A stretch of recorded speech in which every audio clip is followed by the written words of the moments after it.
सर्वजण एकत्रित जमलो आहोत। तथा आपल्या महाविद्यालयाचे प्राचार्य डॉक्टर चंद्रशेट्टी सर, मंचावरती उपस्थित महाविद्यालयाचे उपप्राचार्य डॉक्टर एम लंगडे सर, सांस्कृतिक विभागाच्या प्रमुख तथा इंग्रजी विभागाच्या प्रमुख आदरणीय डॉक्टर कन्ना मॅडम आणि उपस्थित सर्व प्राध्यापक बंधू, नंतर काल महाविद्यालय सुटण्याच्या वेळेला उपप्राचार्यांनी एक फोन केला आणि सांगितलं की उद्या थोडंसं काहीतरी बोलावं लागेल, आणि मी गोंधळून गेलो। बाबासाहेब आंबेडकरांचं कार्य अत्यंत व्यापक आणि खुल्या पुस्तकाप्रमाणे आहे, जे सर्वांना ज्ञात आहे। बाबासाहेब आंबेडकरांनी उभ्या आयुष्यामध्ये काय केलं, काय नाही केलं, त्यांच्या वेगवेगळ्या चळवळी, वेगवेगळे संघर्ष आपण सर्वांनी अभ्यासलेले, जवळपास सर्वांना हे सगळं ज्ञात आहे। आणि हे सगळं असताना सुद्धा माझ्यासारख्या माणसाने आपल्या समोर काय बोलावं हाच खरा प्रश्न आहे। बाबासाहेब आंबेडकरांच्या सामाजिक चळवळी असतील, या सर्व चळवळी बाबासाहेबांनी ज्या केल्या त्यातून त्यांना काय सिद्ध करायचं होतं हा एक प्रश्न होता। आणि प्रामुख्याने बाबासाहेबांचा हा सामाजिक संघर्ष आपण जेव्हा विचारात घेतो तेव्हा दोन गोष्टी आपल्या समोर येतात, त्या म्हणजे महाडचा सत्याग्रह आणि काळाराम मंदिर प्रवेश याचा सत्याग्रह। बाबासाहेबांना काय सिद्ध करायचं होतं महाडचा सत्याग्रह करून, किंवा बाबासाहेबांना काय सिद्ध करायचं होतं काळाराम मंदिराचा प्रवेशाचा सत्याग्रह करून, हा एक प्रश्न आपल्या पुढे उभा राहतो।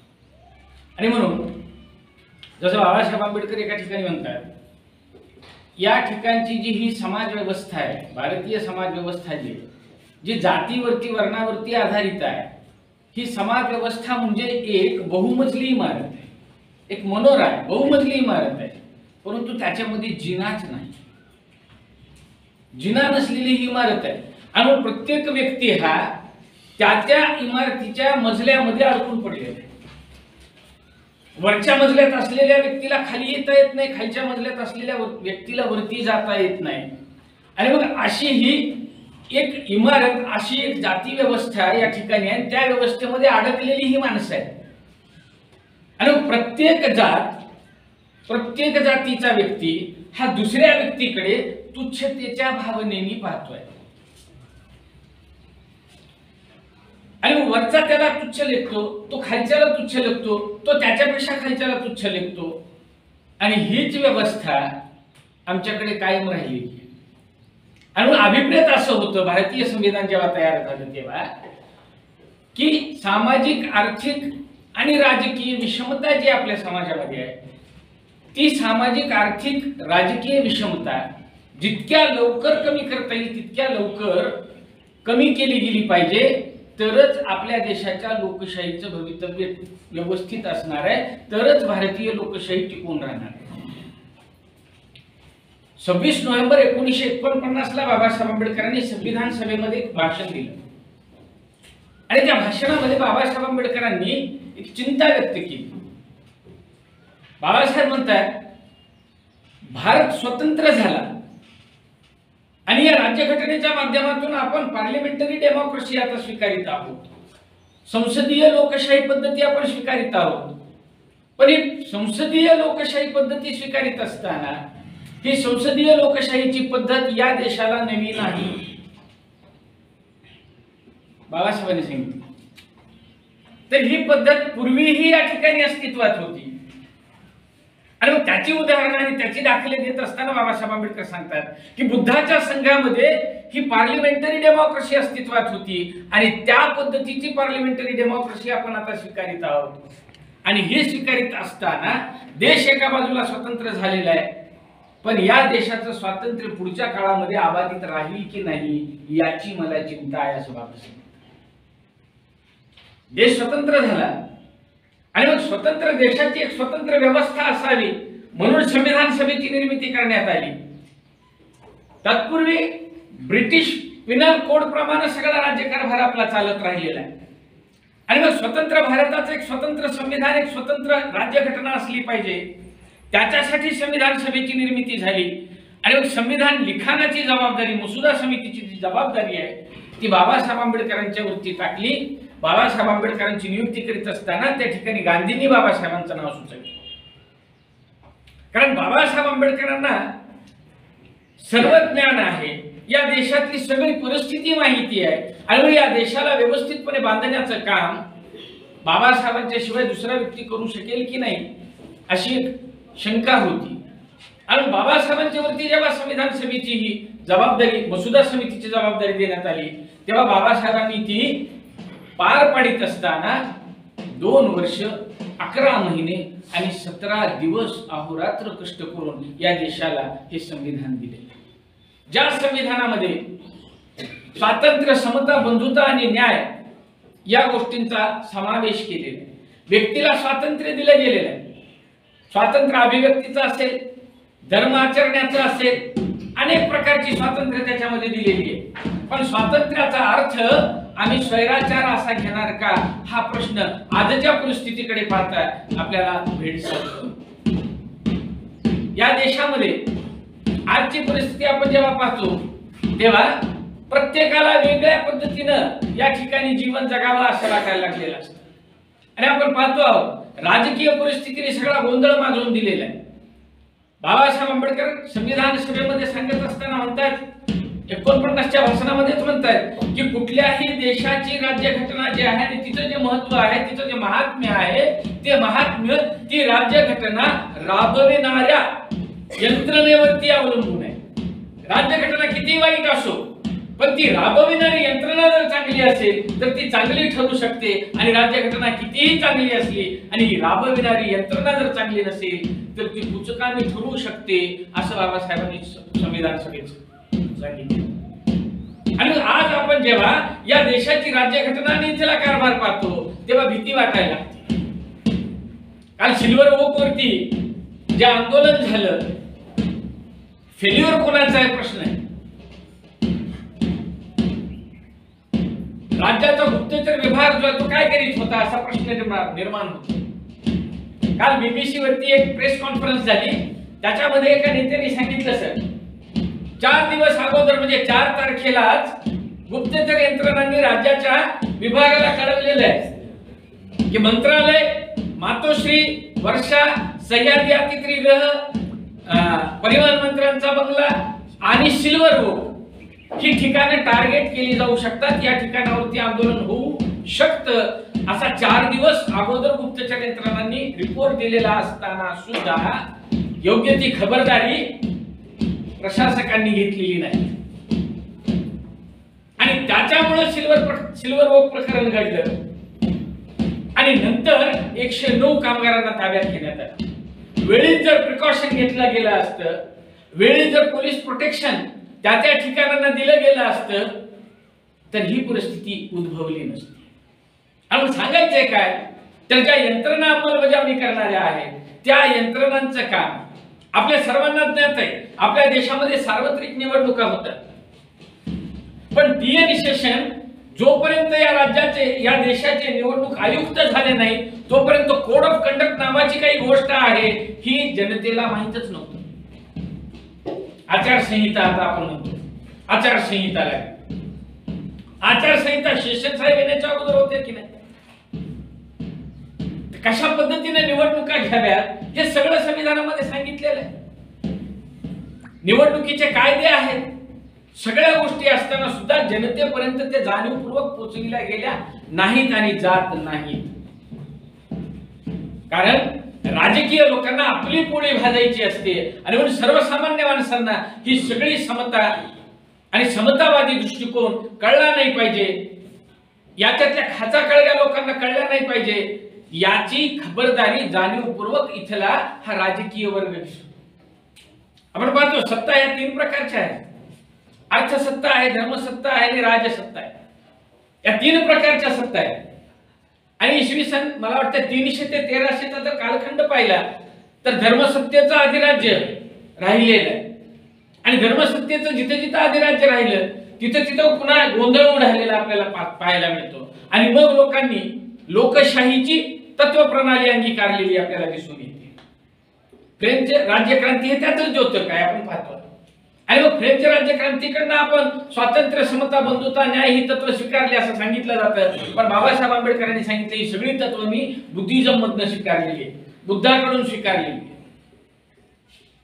आणि व्यक्तीची प्रतिष्ठा आपण जर आपल्या राज्यघटनेचा सरनामा पाहिला तर स्वातंत्र्य आहे, बंधुत्व आहे, न्याय आहे आणि याच्या सोबत या सगळ्या गोष्टी जपणारी व्यक्तीची प्रतिष्ठा जोपासणं हे अत्यंत महत्वाचं मानलं गेले.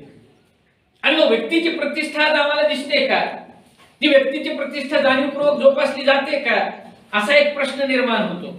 ज्या पद्धतीनं या देशामध्ये राज्यकारभार चाललेला आहे, ज्या पद्धतीनं आज टार्गेट केलं जात आहे, आपण जर पाहिलं तर JNU सारखं विद्यापीठ असेल, जामिया मिलिया सारखं विद्यापीठ असेल, हे जी विद्यापीठ आहेत ही आंदोलनाची केंद्र आहेत. आणि देशामध्ये ज्या ज्या वेळेला काही प्रश्न उभे राहतात जे जनतेशी आणि देशाच्या भवितव्याशी निगडीत असतात, त्या त्या प्रश्नावरती भाष्य करणारे विद्यापीठ आणि भाष्य करणारे विद्यार्थी संघटना म्हणून JNUच्या विद्यार्थी संघटनेकडे पाहिलं जातं.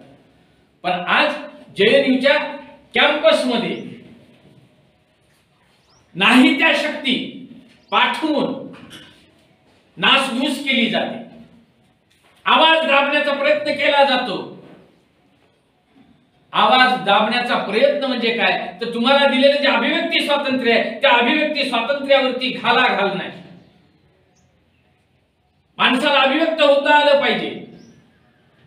बाबासाहेबांनी एका ठिकाणी सांगितलेलं आहे की बुद्धीची वृद्धिंगतता, बुद्धीचं कल्टिवेशन, माइंड कल्टिवेशन जे आहे तेच सगळ्यात महत्वाचं आहे. आणि सातत्यानं विचार वृद्धिगत करण्यासाठी विचार प्रणाली जिवंत असली पाहिजे आणि प्रत्येक व्यक्तीला स्वतंत्रपणे विचार करता आला पाहिजे.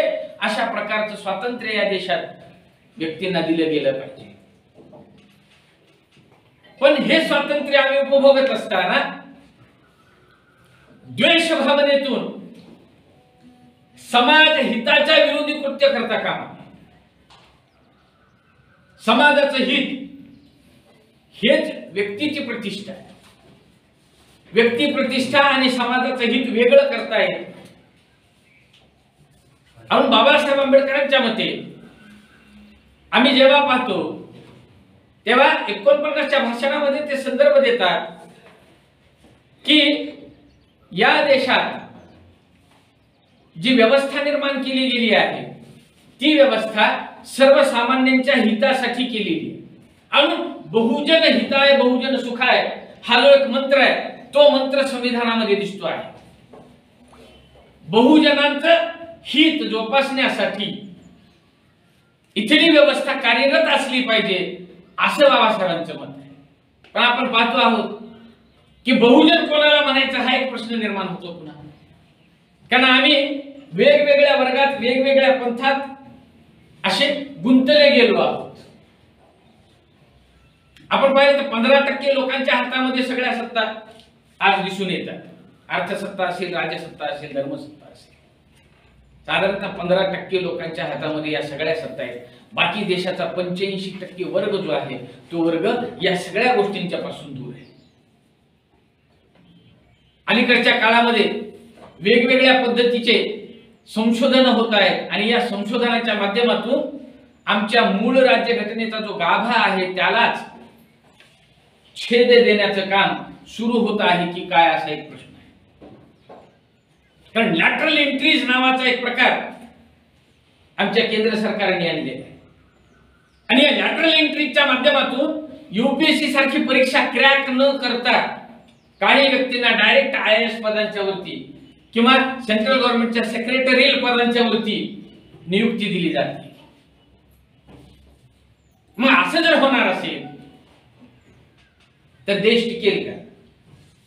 देशाची लोकशाही टिकेल का? सामान्यांचं स्वातंत्र्य टिकेल का? असे अनेक प्रश्न आपल्याला भेडसावणार आहे. आणि त्यासाठी आपल्या बुद्धिजीवी वर्गाचं एक काम आहे. आपण सर्व बुद्धिजीवी लोकांनी राज्यघटनेचा व्यवस्थितपणे अभ्यास करून राज्यघटनेने लोकांना काय दिलेलं आहे जे राष्ट्राच्या हिताचं असणार आहे या गोष्टी लोकांच्या पर्यंत पोहोचवणं महत्त्वाचं आहे. पण दुर्दैवाने हे होताना आपल्याला दिसत नाही. मला आवर्जून सांगावं असं वाटेल की 16 तारखेला फार सुंदर असं व्याख्यान आपल्याकडे आयोजित केलेलं आहे. त्याचा लाभ आपल्या सर्वांना होईल. आपण संविधान म्हणतो, राज्यघटना म्हणतो, पण राज्यघटनेने आम्हाला काय दिलं? ज्या पद्धतीने राज्यघटनेने आम्हाला मूलभूत अधिकार दिले त्या पद्धतीनं राज्यघटनेने आम्हाला काही कर्तव्य सुद्धा दिले. आणि कर्तव्य, मूलभूत अधिकारासाठी सगळे लढतात, हक्कांच्यासाठी सगळे लढतात. कर्तव्यांच्या बाबतीत काय? तेव्हा या सगळ्या गोष्टी ज्या आहेत, या सगळ्या गोष्टी आपण जाणून घेतल्या पाहिजे आणि त्या सामान्य माणसांच्या पर्यंत पोहोचविल्या पाहिजे, जेणेकरून या समाजामध्ये कसल्याही प्रकारची दुही माजणार नाही. आपण पाहतो राज्यघटनेच्या सरनाम्यामध्ये नंतर आपण धर्मनिरपेक्ष हा शब्द सुद्धा ऍड केलेला आहे, पण त्याला आता आक्षेप येतो आहे. त्या शब्दाला आता आक्षेप येतो आहे. धर्मनिरपेक्ष याचा अर्थ काय? धर्मनिरपेक्ष ही राज्य आहे. Every state is secular. राज्य ही धर्मनिरपेक्ष आहे. आपल्याला आपल्या राज्यघटनेनं धर्माचं स्वातंत्र्य दिलेलं आहे, धर्माप्रमाणे आचरण करण्याचं स्वातंत्र्य दिलेलं आहे.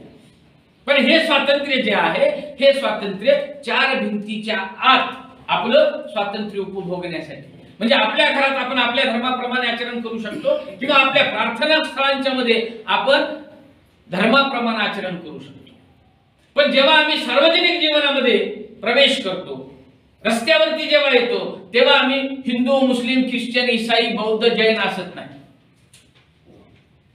ही गोष्ट आम्हाला लोकांना प्रकर्षाने सांगावी लागेल की जेव्हा आम्ही सार्वजनिक जीवनात येतो, आम्ही सार्वजनिक ठिकाणी येतो, मग बसमध्ये येतो, स्टँडवरती येतो, रस्त्यावरती येतो, शाळा महाविद्यालयांच्या मध्ये येतो, तेव्हा आम्ही हिंदू, मुस्लिम, ख्रिश्चन, जैन, बौद्ध असत नाही. तेव्हा आम्ही भारतीय असतो. We are the Indians. आम्हाला शिकवलं गेलं गर्व से कहो हम हिंदू आहे.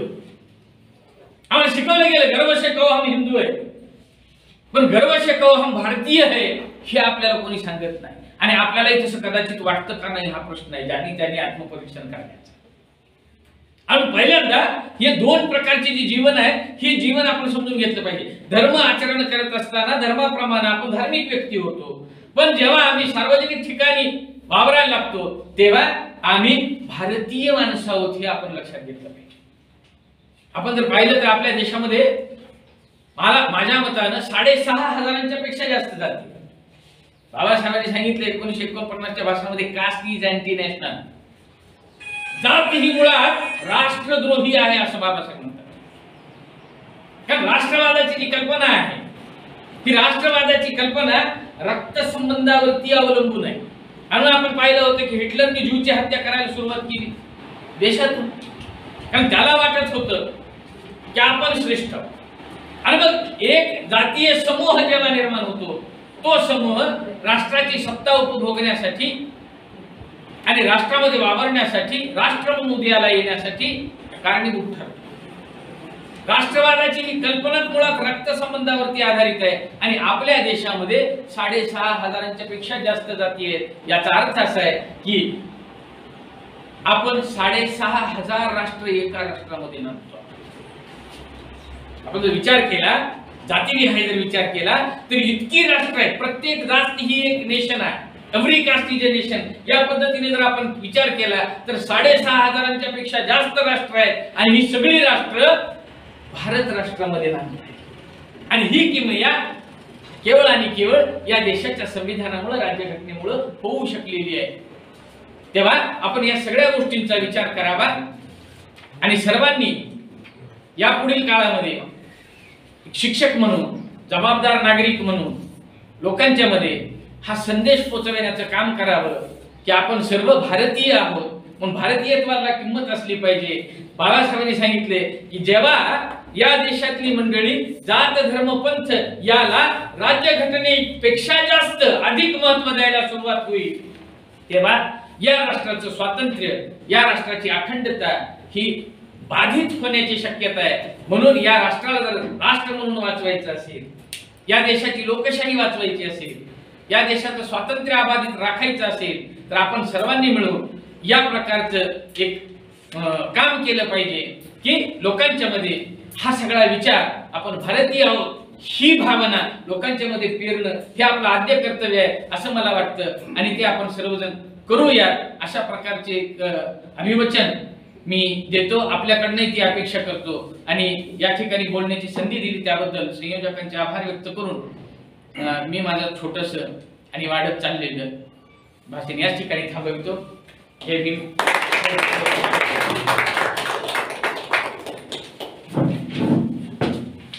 धन्यवाद सर. आपल्या नावामध्येच विवेकानंद आहे आणि आपण गाडे अभ्यासक आहोत हे सुरुवातीला मी भीत व्यक्त केलं होतं. ते तुम्ही सिद्ध करून दाखविलात. प्रचंड अचानक सांगितल्यामुळे एवढं बोलतील का नाही असं एक शंका होती.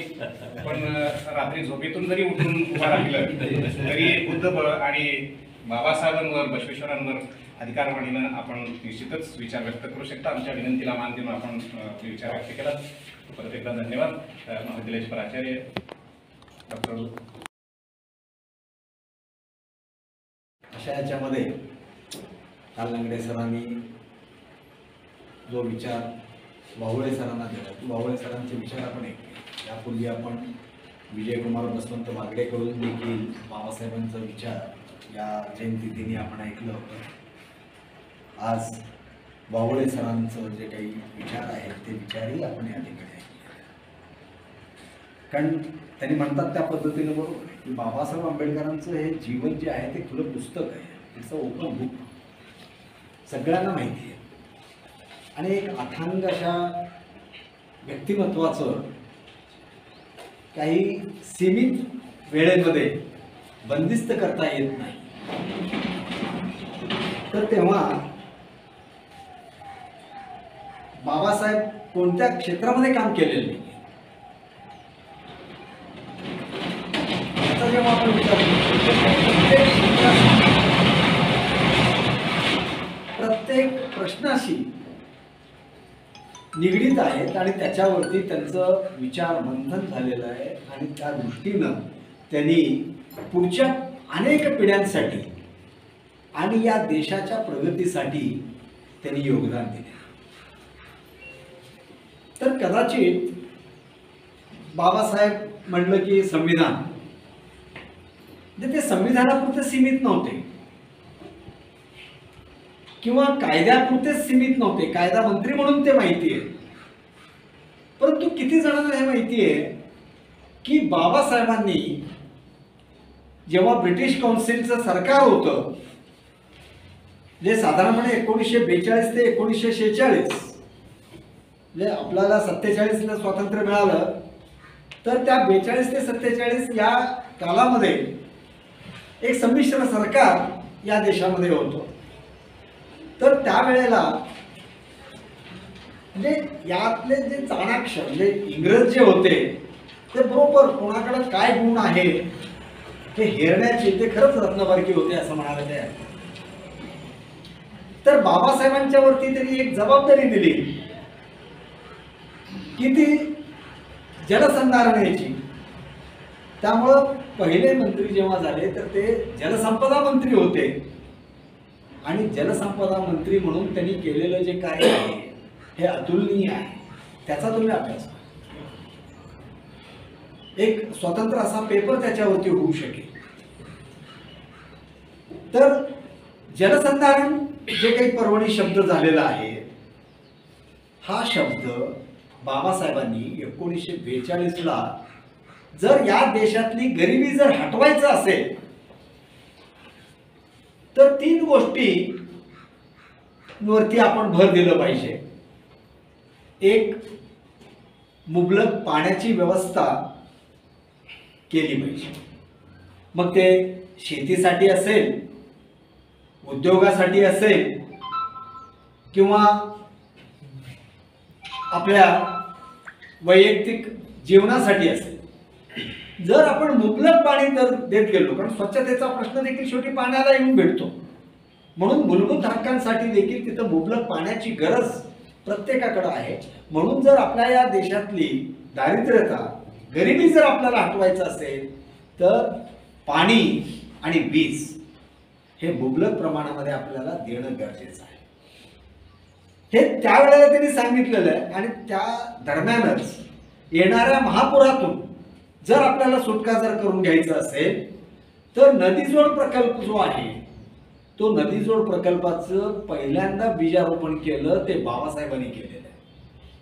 बाबासाहेबांनी सांगितलेलं आहे की महापुरामुळं संपूर्ण जीवसृष्टी जी आहे त्याचा नायनाट होतोय, सगळ्या बाबींचं प्रदूषण होतं, जमिनीची धूप होते. तर तेव्हा अशा परिस्थितीमध्ये जिथं महापूर येतं आणि काही ठिकाणी पूर्णपणे कोरडा दुष्काळ पडतो, मग याच्यावरती जर उपाय करायचा असेल तर भारतातल्या सर्व नद्या ह्या एकमेकांना जोडले गेले पाहिजे. हे तेव्हा सांगितलेलं आजही आपण त्याच्यावरतीच बोलतो की नदीजोड प्रकल्प कधी होईल, कधी होईल, कधी होईल. एकीकडे पूर येतो तर एकीकडे घंटानाद नाही पाण्याचं. याशिवाय जे काही 14 धरणं जी मोठी झाली, या धरणासाठी निधी उपलब्ध करून देण्याचं काम आणि 14 धरणं बांधण्यासाठी त्याचं पूर्व तयारी करण्याचं काम जलसंपदा मंत्री असताना बाबासाहेबांनी केलेलं आहे. म्हणजे या जलनीतीच्या माध्यमातून देखील हे आपण बाबासाहेब म्हटलं की बाकीच्याच गोष्टी आपल्या डोळ्यासमोर येतात, परंतु त्यांनी केलेलं जे काम आहे या पाण्याच्या संदर्भामध्ये, आणि आजही आपण 21व्या शतकात आहोत आणि अजूनही वीज आणि पाणी याच्यासाठी, कारण आता येणारं जर तिसरं महायुद्ध जर होत असेल तर ते फक्त पाण्यासाठी होईल असं अनेक विचारवंतांनी व्यक्त केलेलं भाकीत आहे. म्हणून पाण्यासाठी पाण्याचं नियोजन कसं केलं पाहिजे, पाण्यासाठी देखील पाण्याचं म्हणजे काटकसर कशा पद्धतीने केलं पाहिजे हे त्यावेळेला त्यांनी आपल्या जलनीती धोरणातून त्यांनी सांगितलं. तर तेव्हा असे बाबासाहेब मग ते मजुरांसाठी केलेलं कार्य, आणि मजुरांसाठी त्यावेळेला लक्षात जर आलं तर पोर्टल लोकांना रेल्वेच्या याच्यामध्ये देखील या मजुरांना, मजूर म्हणल्यानंतर तिथं सगळे हे शूद्र लोकच त्या ठिकाणी असायचे आणि त्या शूद्रांना जी वागणूक दिली जायची उच्चवर्णीयांकडून सवर्णांकडून, तर ते अगदी हीनतेनं आणि तुच्छतेनं होतं. तर त्याच्या विरोधामध्ये देखील बाबासाहेबांनी आवाज उठवला आणि मजूर पक्ष त्यावेळेला त्यांनी स्थापन केला. आणि मजूर पक्ष स्थापन केल्यानंतर त्याचं जेव्हा निवडणुका झाल्या तर दुसऱ्या क्रमांकाचा पक्ष हा मजूर पक्ष होता, जे विरोधी पक्ष म्हणून मजूर पक्ष होता.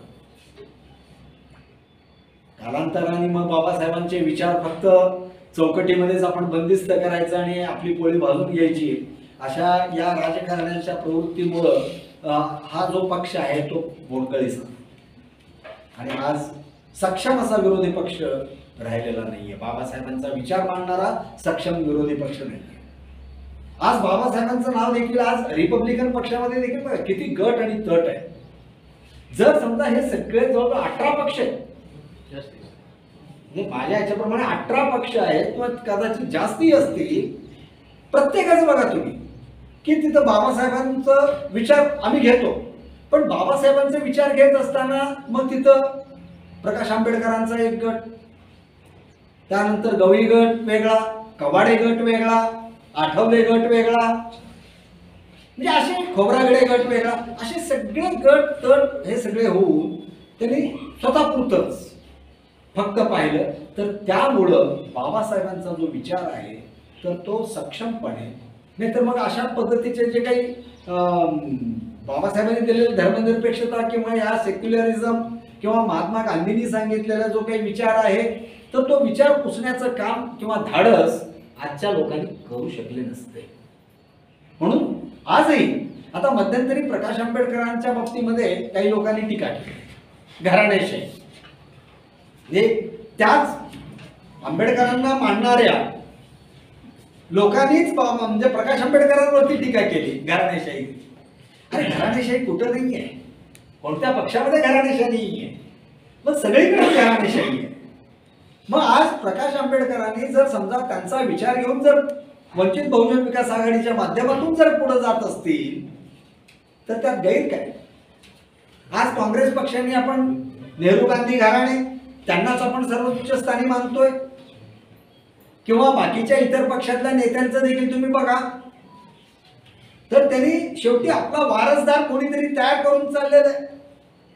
प्रत्येक राज्यातला बघा, उत्तर प्रदेशमध्ये मुलायमसिंग यादव जर बघितलं तर अखिलेश यादव येत आहेत. बिहारमध्ये लालू प्रसाद म्हटलं की मग तिथं तेजस्वी यादव आलेलाच आहे. खाली तमिळनाडूमध्ये करुणानिधी गेले तर त्यांचा मुलगा स्टॅलिन आला. म्हणजे घराणेशाही कुठं नाहीये. मग आज आंबेडकर घराण्यामधून प्रकाश आंबेडकर जर ते येईल तर तुमच्या पोटात उठायची काय गरज आहे? मग का नाही हे सगळे लोक एकत्र येऊन एका विचारधारेला जर केला तर सक्षम विरोधी पक्ष आजही तयार होऊ शकतो. परंतु शेवटी या लोकांच्या मनामध्ये ते आलं पाहिजे. आपण बुद्धिजीवी वर्ग किंवा आपण जे राजकारणात नाही आहेत, परंतु आपण एक विचार देण्याचा जो काही काम करतोय तर ते विचार देण्याच्या याच्यामध्ये देखील या लोकांनी विचार केला पाहिजे की तुमचा यूज अँड थ्रो व्हायला लागलेला आहे.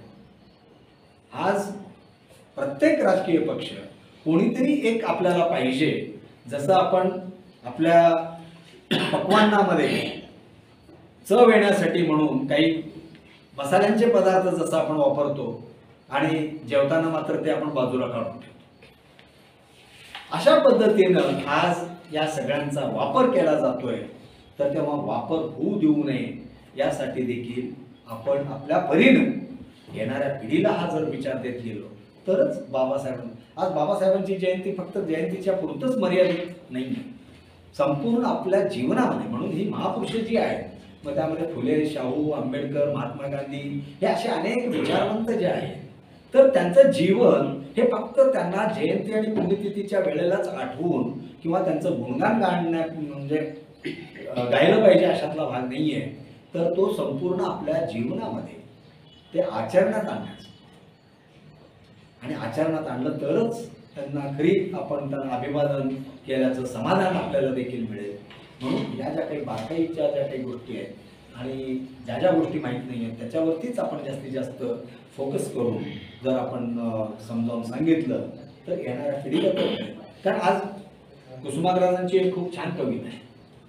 म्हणून आज प्रत्येक जेवढं म्हणून आपण धर्मनिरपेक्ष म्हणतो तेवढं आपण धर्माच्या याच्यामध्ये बंदिस्त होत चाललेलं. कुसुमाग्रजांची ती कविता सगळ्यांना माहीत असेल, म्हणून मी नेहमी करता देत असताना मी सोलापूरचं उदाहरण घेत असतो. सोलापुरातल्या रात्री 12 वाजता पार्क चौकामध्ये सगळेजण बसले होते. तर तेव्हा स्टेशनवरून गाठी टेकवत महात्मा गांधी आले. त्यानंतर पार्क चौकातूनच बाबासाहेब तेही संविधानाचं पुस्तक घेऊन त्या ठिकाणी गप्पामध्ये सहभागी होण्यासाठी आले. टिळक चौकातून लोकमान्य टिळक तेही काठी टेकवत या सभेमध्ये सहभागी झाले. भैया चौकातून अण्णाभाऊ साठे डफ घेऊन ते आले. मग ही सगळी मंडळी फुले मंडईतून सुपरमार्केटमधून ज्योतिबा आले. हे सगळे येऊन गप्पा मारू लागले. अरे आपण कशासाठी केलं हे सगळं, का म्हणून केलं? कोणतम चौकातून घोड्यावरून बसवेश्वर महाराज देखील आले. पांजरापूरमधून छत्रपती शिवाजीराजे आले. हे आले आणि सगळे पुतळे एकमेकांशी बोलू लागले आणि त्यात प्रत्येकाने आपली व्यथा व्यक्त केली.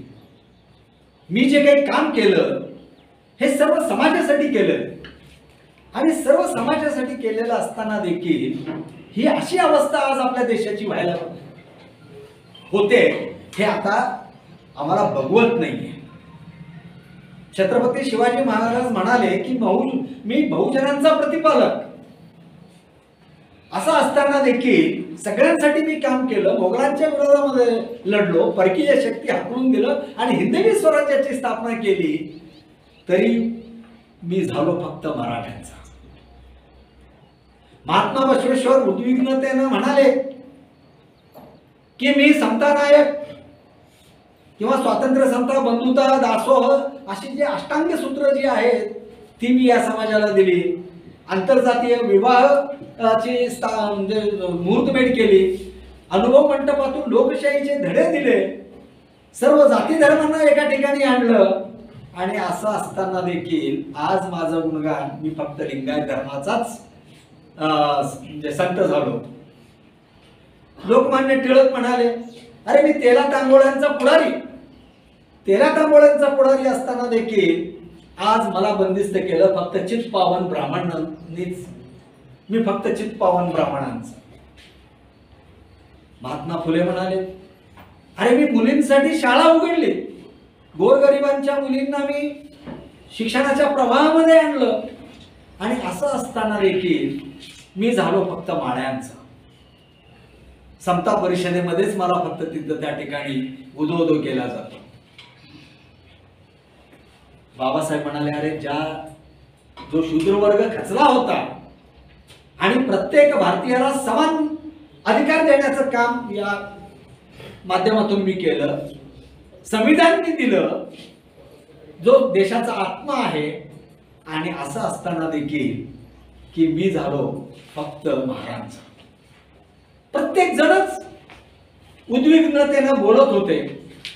अण्णाभाऊ साठे हे फक्त म्हणजे कामगारांसाठी लढले, प्रबोधनाच्या माध्यमातून या संयुक्त महाराष्ट्र झाला पाहिजे यासाठी त्यांनी जे आंदोलन केलं ते अण्णाभाऊ साठे डफावरती हात ठेवत म्हणाले की माझी शाहिरी ही फक्त मातंगांपुरतीच मर्यादित राहिली. म्हणजे असे प्रत्येक जण उद्विग्नतेनं बोलत होते की प्रत्येक महापुरुषाची वाटणी त्या त्या समाजामध्ये त्यांनी करून घेतलेली. मग तेव्हा हळूच उठून महात्मा गांधी म्हणाले की विचारानं तुम्हाला किमान तुमचा एखादा समाज तरी तुमच्या पाठीशी आहे, आणि ज्या देशाला सत्याग्रहाच्या आणि अहिंसेच्या माध्यमातून मी स्वातंत्र्य मिळवून दिलं, असं असताना देखील आज माझ्या पाठीमागं फक्त सरकारी भिंतीच्या कचेरी आहेत, कुठला समाज नाहीये. त्यामुळं महात्मा गांधींवरती कोणी जरी काही केलं तरी काही कुठला समाज खळून उठत नाही किंवा कुठला समाज अशा याच्यातून त्यांनी काही आंदोलनं केले अशातला भाग नाहीये. तर तेव्हा अशा पद्धतीनं आपण महापुरुषांची वाटणी करून घेतली. ही महापुरुषाची आहे, ही महापुरुष प्रत्येकांसाठी काम केले. म्हणून आता भावळे सरांनी जसं सांगितलं की तुम्ही तुमचा धर्म, प्रत्येकाला धर्म जगण्याचा अधिकार आहे, स्वातंत्र्य आहे, तो तुमच्या चार भिंतीमध्ये. परंतु जेव्हा सार्वजनिक ठिकाणी तुम्ही येता, सार्वजनिक ठिकाणी आल्यानंतर तिथं तुमचा धर्म राहत नाही, तुमची जात राहत नाही, तुमचं वर्ण राहत नाही, तर त्यावेळेला फक्त तुम्ही भारतीय आहात. म्हणून या परिक्षेत्रामध्ये देखील ज्या ज्या वेळेला आपण काम करतो प्रत्येकानेच ही घटना किंवा ही जी गोष्ट लक्षात ठेवली पाहिजे की मी जेव्हा बाहेर पडतो तर त्यावेळेला माझ्या गळ्यात जे काही असेल, ही धर्माची जी काही वस्त्र असतील तर ती चौकटीला अडकून आपण उंबरका ओलांडला पाहिजे, आणि बाहेर आल्यानंतर तिथं मी फक्त माणूस आहे, मी कोणत्या जातीचा धर्माचा असा विचार न करता जर आपण काम करू लागलो तरच या देशाची जी अखंडता आहे, देशाची जी एकात्मता आहे ती टिकेल. आणि बाबासाहेबांनी संविधानामधून आम्ही भारतीय लोक, संविधानाची सुरुवात देखील करत असताना त्यांनी असंच केलेलं आहे की आम्ही भारतीय लोक, हे कुठल्याच घटनेमध्ये नाही. म्हणून या घटनेचा अभ्यास प्रत्येकाने थोडासा वेगळ्या पद्धतीने केला पाहिजे. आणि म्हणून मी थोडंसं राज्यशास्त्र विभागाला आणि इतिहास विभागाला देखील आवाहन करू इच्छितो की ठीक आहे, आपण 16 तारखेला सदाफुले साहेबांच्याकडून समजून घेणार आहोत संविधान काय आहे. परंतु संविधान हे फक्त आपण आपल्या नागरिक शास्त्रामध्ये 7 मूलभूत हक्क जी काही आहेत, हे या करता हक्काबद्दल आपण वाचलेले किंवा अभ्यास केलेले. त्याच्यानंतर मला वाटतं पुढं कुठंच संविधानाचा संबंध आपला येत नाही, कारण प्रत्येकाच्या शाखा आणि प्रत्येकाचे विषय हे वेगळे होत गेले. परंतु संविधान हे नित्य नेमाने दररोज आपल्याला लागणार आहे. त्या दृष्टीनं जर आपण येणाऱ्या पिढीला संविधानावरती, संविधानाची ओळख अशा पद्धतीनं काही प्रश्नमंजुषेच्या माध्यमातून जर आपण परीक्षांचं जर आयोजन करता आलं तर अधिक चांगलं होईल. कारण तो एक प्रत्येक भारतीयांना त्याची गरज आहे. म्हणून आज प्रत्येक आणि धर्म ही अफूची गोळी म्हणलेली आहे अनेक विचारवंतांनी. म्हणून या अफूच्या गोळीपासून या नव्या पिढीला जर आपल्याला वाचवायचं असेल तर बाबासाहेबांनी दिलेलं जे काही संविधानाचं मंत्र जो आहे किंवा हे संविधानाचा जो काही माहिती आहे, तर ते संविधान जास्तीत जास्त विद्यार्थ्यांना कळालं पाहिजे आणि संविधानाचा अर्थ ते समजून घेऊन आपलं जीवन आचरणात आणलं पाहिजे असं मला वाटतं. तर तेव्हा खूप चांगल्या पद्धतीनं वावळे सरांनी या ठिकाणी उल्लेख बाबासाहेबांच्या जीवनावरती त्यांनी प्रकाशझोत टाकला आणि त्यांनी तौलिक अभ्यास केला की आज बाबासाहेबांचा विचार आणि आजचं जे काही देश आहे, या देशातली जी परिस्थिती आहे ती कशा पद्धतीनं आणि कुणीकडे प्रवाह म्हणजे वाहत चालले हे थांबवण्यासाठी आपण सगळ्यांनी आपापल्या परीने, मी म्हणत नाहीये की एका याच्यामध्ये आपण घेतला निर्णय आणि सगळं जग पालटून जाईल असं नाहीये, परंतु एक पणती होऊन का होईना आपण प्रकाश देऊ शकतो, किमान आपल्या सभोवतालचा अंधार तरी आपण दूर करू शकतो. म्हणून पणती म्हणून आपण काम करूया, हे एवढंच आजच्या दिनी मी आपणाला आवाहन करतो. आणि प्राध्यापक वावळे सरांनी आपल्या अभ्यासपूर्ण अशा वक्तव्याने बाबासाहेबांचा विचार आपल्याला दिला. तर तेव्हा मी सांस्कृतिक आणि विभागाच्या वतीनं, महाविद्यालयाच्या वतीनं आजचे वक्ते प्राध्यापक डॉक्टर विवेकानंद वाहुळे सर यांचं पुष्पगुच्छ देऊन या ठिकाणी आनंद व्यक्त करतो.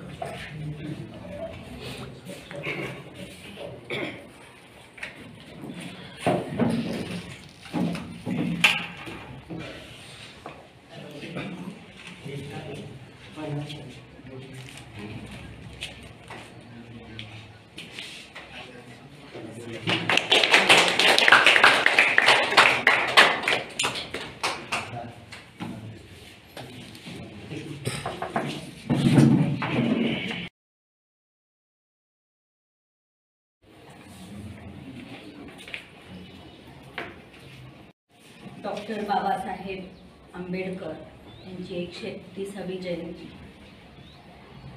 आणि त्या निमित्ताने अचानक म्हणा किंवा कमी वेळेत म्हणा आयोजित केलेले की एका व्याख्यानाचं जे आयोजन झालं, प्राध्यापक विवेकानंद वाहुळे यांच्या आज व्याख्यानानिमित्त अध्यक्ष म्हणून उपस्थित झालेले महाविद्यालयाचे प्राचार्य डॉक्टर उमाकांत चलशेट्टी सर, उपप्राचार्य डॉक्टर एम लवडे सर, इंग्रजी विभाग आणि आजचे प्रमुख व्याख्याते प्राध्यापक विवेकानंद वाहुळे सर, सर्व आदरणीय ज्येष्ठ प्राध्यापक, बामटा संघटनेचे काम अतिशय कार्यरत काम करणारे प्राध्यापक डॉक्टर अंकुश कदम सर आणि आपले बंधू भगिनी, सर्व प्राध्यापक बंधू भगिनी. डॉक्टर MB बिराजदार सर म्हणाले की मी भीत सहजच सरांना म्हटलो, पण मला आजचं जे काही व्याख्यान आहे ते व्याख्यानाचं स्वरूप पाहता आणि वाहुळे सरांच्या बोलण्याची शैली ऐकता नेमकं असं वाटलं, शैलीने आवाजही म्हणतो, रखरखत्या उन्हानी तापलेल्या धरणी मातेवरती अवकाळी पावसाचा एक सडाका यावा आणि सारा आसमंत मृतिगंधाने सुगंध. मला नेहमी हा प्रश्न पडायचा की वाहुळे सर इतक्या सर्व गोष्टी ज्ञात असताना समोर का येत नाही, आणि म्हणून मी सर आज आवर्जून आभारासाठी उभी आहे. कारण जे खरंच म्हणजे विचारांनी प्रेरित असतात आणि अभ्यास करीत असतात त्या व्यक्तीबद्दल नेहमीच आदरभावना राहिलेली आहे. जे जातीवंत विचारांनी प्रेरित झालेली माणसं असतात त्यांच्यासाठी काळ, वेळ, स्थळ याची मर्यादा नसते, त्यापैकी आपण एक आहात. आणि आज म्हणजे वाहुळे सरांचं डिपार्टमेंट कलिग म्हणून आणि खरंच म्हणजे विचारबंधू म्हणून, कारण माझ्या साहित्याची जाण कधी कधी मला होत नाही, त्यावेळेत मला नेहमी मदत करणारे आणि मला गाईडलाईन देणारे एक गुरुस्थानी म्हणून मी वावळे सरांना गृहीत धरलेलं आहे. आणि त्यांच्याकडे माझ्या लेखांचं समीक्षण करण्यासाठी जेव्हा पाठवते आणि जेव्हा ते व्यक्त होतात तेव्हा एक समीक्षक त्यांच्यातही दडलेला आहे, एक साहित्यिक त्यांच्यात दडलेला आहे, एक व्याख्याता त्यांच्यामध्ये दडलेला आहे. आता यापुढून या व्याख्यात्याला, या समीक्षकाला, या साहित्यकाला मोकळं सोडलं जाणार नाही याची जाणीव करून देण्यासाठी मी या ठिकाणी उभी आहे. ते होत राहील. म्हणजे PhD ही एक डिग्री आहे, पण जे जातीवंत विचारवंत असतात नाही केली पाहिजे. टाइम लिमिट, एवढ्या टाइम लिमिट मध्ये मी माझी PhD कंप्लीट होईल म्हणून तो एक आपल्या म्हणजे प्रोसेसचा भाग असेल. पण बहिणाबाई काही शिकलीच नव्हती, विद्यापीठाची कोणती डिग्री नव्हती, पण बहिणाबाई सगळ्यांच्या मनामध्ये जिवंत आहे. वावळेचं निश्चित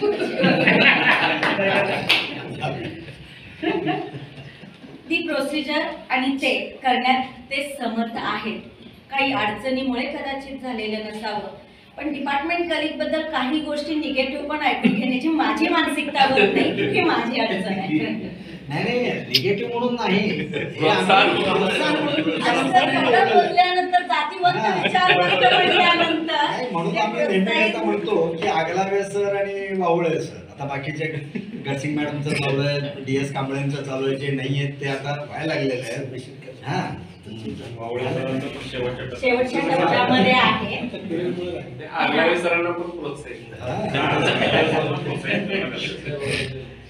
तर आभाराचा भाग कुठे बाजूलाच राहतोय आणि काही बाकीच्या गोष्टींची आपली चर्चा होती आहे असं मला वाटतंय. आपण या सर्व गोष्टीसाठी चर्चा नंतर करू शकतो, कारण आपण सर्व प्राध्यापक आहोत.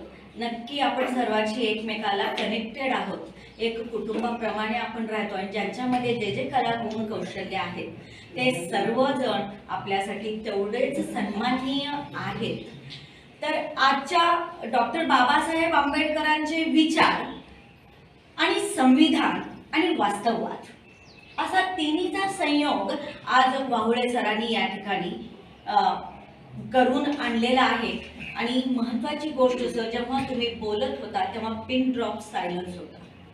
प्रत्येक जण प्रत्येक शब्द मनापासून ऐकत होता, कारण शब्द जेव्हा काळजातनं बाहेर पडतात तेव्हा ते कुणाला न सांगता काळजापर्यंत पोहोचत असतात. कारण आतून पेटलेला माणूस आणि स्वाभिमान असलेला व्यक्ती जेव्हा बोलतो तेव्हा ते दुसऱ्यांच्या मनामध्ये उतरतच असतो, हे आज पुन्हा एकदा सिद्ध झालेलं आहे. त्यामुळं वास्तववादाचा विचार करणं आणि राज्यघटना किंवा ह्या संविधानाच्या महत्त्वाच्या गोष्टी, स्वातंत्र्य, समता, बंधुता, मग या सर्व गोष्टींचा आजच्या वास्तववादामध्ये कशी म्हणजे पायदळी तुडवली जाते आणि तुडवली जाऊ नये यासाठी आपण किती जागरूक असावं ही गोष्ट अगदी अतिशय पोटतिडकीने या ठिकाणी प्राध्यापक विवेकानंद वाहुळे सरांनी मांडलेला आहे. त्यामुळं सांस्कृतिक विभागाच्या वतीने, महाविद्यालयाच्या वतीने मी आपले मनपूर्वक आभार व्यक्त करते. आणि त्याचबरोबर महाविद्यालयाच्या प्राचार्यांनी अध्यक्षीय समारोपामध्ये की पक्षनिहाय जातीचा वापर केला जातो आणि म्हणून भारताची एकता ही कशी दुभंगली जाते आणि त्यासाठी आपण कसं जागरूक असणं गरजेचं आहे की आपल्या हक्क अधिकार बरोबर कर्तव्य काय आहेत, संविधान कसं समजून घ्यायचं आहे यावरती अतिशय महत्त्वाच्या गोष्टी ज्या आम्हाला पण ठाऊक नव्हत्या त्या राजकीय गोष्टींचा उल्लेख किंवा राजकारणामध्ये काय घडतं आहे, आजची वास्तव चित्रण काय आहे किंवा घराणेशाही कशी चाललेली आहे आणि एखाद्याच्या घराणेशाहीचा कसा म्हणजे खिल्ली उडवली जाते, या सर्व गोष्टी अतिशय व्यवस्थितपणे सांगण्याचा प्रयत्न किंवा सांगितलेला आहे असं आपल्याला त्या ठिकाणी म्हणता येतं. त्यामुळं अचानक पण तुम्ही आजच्या कार्यक्रमाचं नियोजन काय आहे असं म्हटलेलं असताना सुद्धा आजचा कार्यक्रम खूप प्रभावीपणे सर्वांच्या मनात उतरला. ही संधी आपण दिलात, त्यामुळं आपल्या म्हणजे सांस्कृतिक विभागाच्या वतीने मी आपले मनापासून आभार व्यक्त करते सर. आपल्या महाविद्यालयात अशा अनेक प्राध्यापक आहेत की ज्यांच्यामध्ये खूप सारं कौशल्य आहे. तसं जाधव मॅडमचं हिंदी वरती जर का एखादं टॉपिक व्याख्यानात दिलं तर त्या हिंदीमध्ये खरंच खूप सुंदर बोलतात. म्हणजे मराठीचे काही मला वाटतं की त्या मराठीमध्ये कदाचित बोललेल्या नसतील, पण हिंदीचे जे काही त्यांचं शब्द उच्चारण आहे ते नेहमी मला प्रभावी करत राहिलेलं आहे.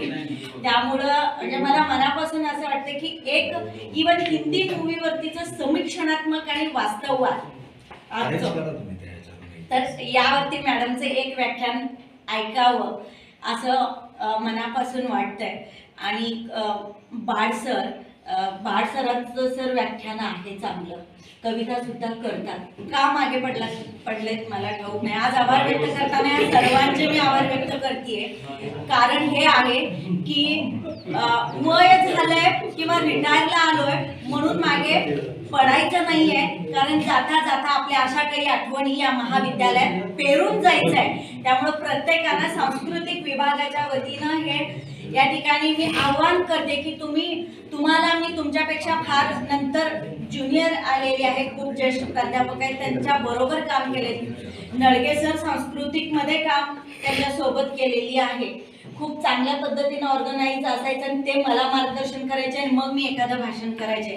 तर त्या सर्व सिनियर मोस्ट प्राध्यापकांनी सुद्धा परत एकदा आमच्या सोबत पुन्हा उभं राहायचं आहे आणि हे महाविद्यालयाची ओळख जी पूर्वी होती ती ओळख आता पुन्हा नव्याने आपल्याला निर्माण करायची आहे, एवढीच अपेक्षा या ठिकाणी व्यक्त करते. आणि तुम्हा सर्वांचे मी मनापासून हार्दिक आभार व्यक्त करते. उपप्राचार्य प्राध्यापक डॉक्टर M लंगडे सर यांनी सुद्धा कधीतरी एकेकाळी एक कविता केली होती. पुन्हा एकदा अशी मी त्यांना विनंती करते, कारण त्या कवितेत आणि या कवितेत कदाचित खूप मोठा त्या भावना आपण अगदी सहजपणे व्यक्त कराव्यात. कारण सहजतेचीच अपेक्षा आज आहे, कारण जे मनातून होतं ते यशस्वीतेला पोहोचत असतं. त्यामुळे प्रत्येक कार्यामध्ये मनापासून तुमच्या सहकार्याची अपेक्षा आहे. धन्यवाद.